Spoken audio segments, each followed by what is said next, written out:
雙眼，穿越漫長的黑夜，想像有你在身邊，就像擁有全世界。也許我們已經忘了時間，距離很遙遠。答應我你一定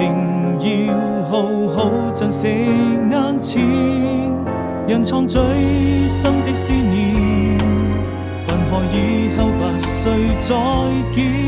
每一天都是人片，那些愛過的人依然會出現。當我閉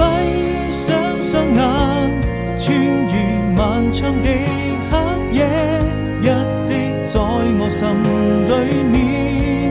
逐漸模糊的視線，而你就注定是我此生中最美的遇見，寫下彼此的相念，這熱的心從來